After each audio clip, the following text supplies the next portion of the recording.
On va dire que là, il nous est énoncé que Allah transformera la haine du monde en amour par un simple regard du Mahdi alayhi salam. Alors, dans regard, j'ai perçu que cela a à voir avec la perception. En fait, je pense que Allah transformera la haine du monde en amour à travers la perception du Mahdi alayhi salam.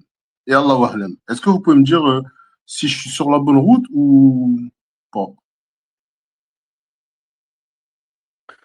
Oui, moi je suis d'accord avec cette compréhension dans le sens où ce qui va manquer au monde, et encore plus à la fin des temps, c'est la connaissance d'Allah et sa contemplation. Le fait de,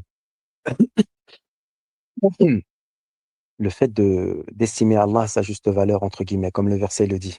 Euh, non pas estimer Allah comme il aurait dû être. Pourquoi? Parce que à travers le monde, c'est pas pour rien qu'on a parlé du système des causes, que le dialogue entre le Mahdi, alayhi salam, et Allah, par le système des causes.